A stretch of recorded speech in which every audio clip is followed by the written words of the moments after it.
L'image du jour, c'est bien sûr le coronavirus qui frappe le monde entier. Incroyable que cette maladie tue des millions de personnes, alors arrêtons le massacre. Ce ne sont pas les citoyens innocents qu'il faut tuer, mais plutôt des vrais méchants. Voilà. Vous regardez trop la télévision, bonsoir.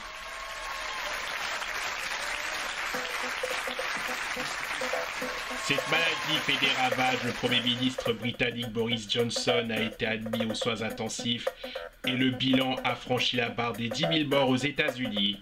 Une catastrophe, mais un pur drame. Monsieur Trump, vous aussi, ça vous peine, cette crise sanitaire. Naturellement, motherfucker, on aurait pu empêcher ça. Bah oui, mais on n'a pas prévu que ça allait créer beaucoup de dégâts. Tout ça, c'est à cause des Mexicains. Comment ça? Parce qu'ils n'étaient pas venus sur notre territoire, on n'aurait pas eu cette maladie. Mais la maladie provient de Chine. Mais motherfucker, regardez les choses en face. Ce sont les Mexicains eux-mêmes qui mettent la merde dans notre pays.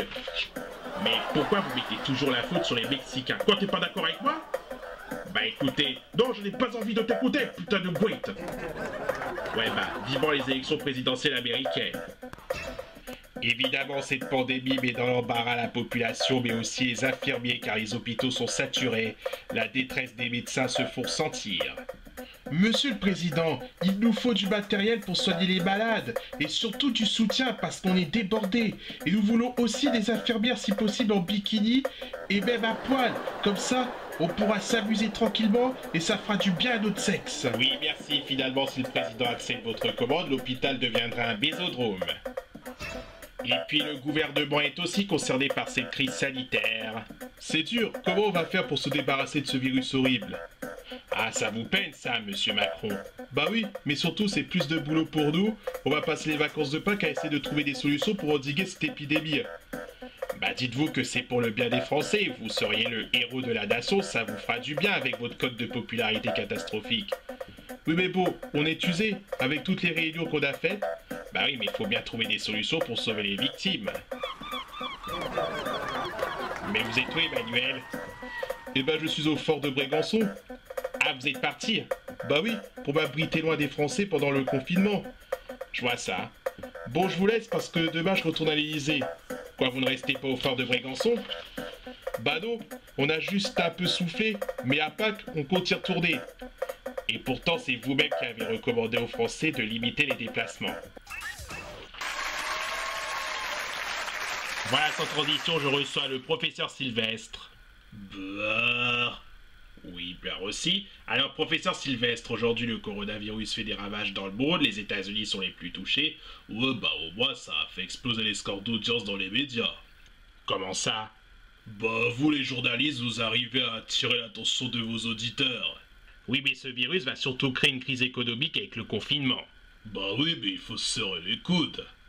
Et pour ajouter, les médecins sont dans la panade avec la saturation des hôpitaux et les autres contaminés qui vont arriver après.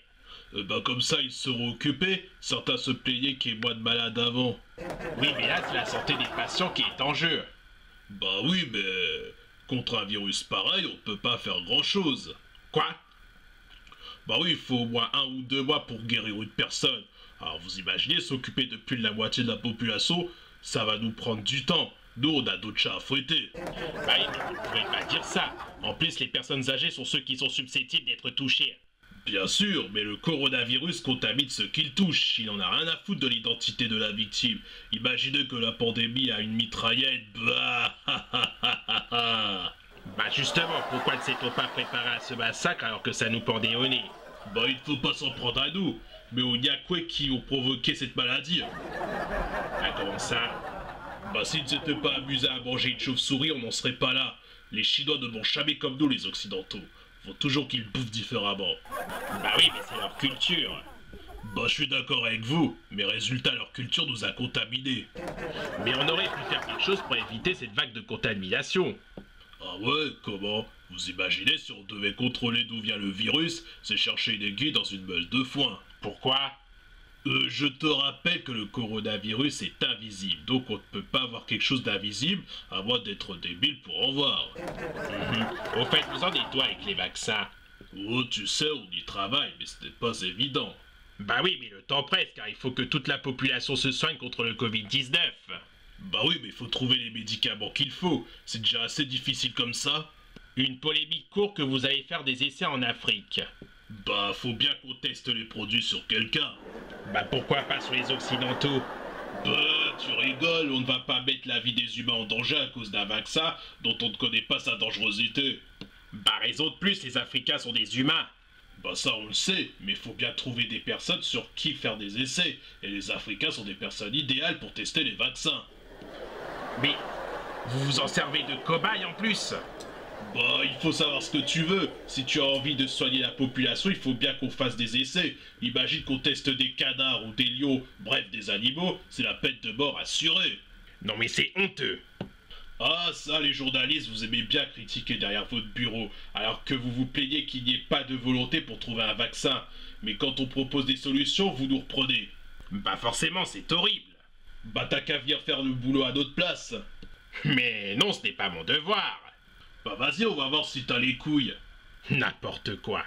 Bah quoi? Vous pourriez faire une bonne action, vous qui avez toujours envie de vous mettre en valeur. Ah, je suis atterré. Allez, à la suite. Voilà, sans transition télévision, ça fait 32 ans que Jean-Pierre Pernaut est aux commandes du journal de 13h sur TF1. Alors regardons un extrait d'un de ses meilleurs moments dans son journal. Après avoir visité la Camargue, nous allons visiter l'Alsace qui était un département allemand et sa spécialité est la choucroute avec du chou et de la bonne saucisse. Ça, ce sont les thèmes de ces reportages. Maintenant, revoyons ces JT à la rentrée 2019. Aujourd'hui, nous allons faire un tour à Marseille, la cité phocéenne avec son merveilleux port et la chaleur. Et depuis le 16 mars, Jean-Pierre Pernaut a trouvé un nouveau concept. Bonjour, aujourd'hui je suis confiné pour endiguer le coronavirus, une maladie provenant de Chine, plus précisément à Wuhan, et qui contamine l'Europe. Ah, si seulement on pouvait présenter notre journal depuis chez nous, ça serait reposant. Allez, à ciao, bonsoir.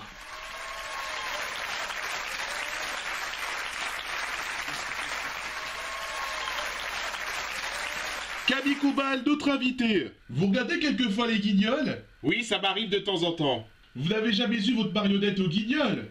Non, pas que je sache. Par contre, c'est très marrant la marionnette de Jean-Pierre Pernaut qui présente son journal de 13h à domicile. Bah oui, ça pourrait être un nouveau concept.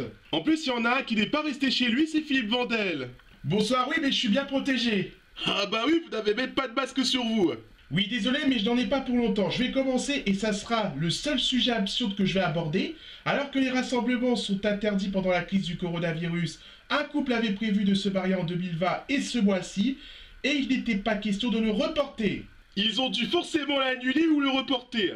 Pire, ils se sont mariés à domicile en visionnage avec le maire de leur commune, mais ce qui est grave, c'est qu'ils ont invité tout le monde dans leurs 2 pièces, entassés contrairement à la consigne d'être distancés de 1 mètre pour faire barrage au coronavirus. Et surtout, il est bien dit qu'ils ne feront de visite à personne. Les gens respectent vachement le confinement. Je ne vous le fais pas dire. Philippe Vandel, merci. Mais de rien. Moustique, bougez pas, c'est après ça.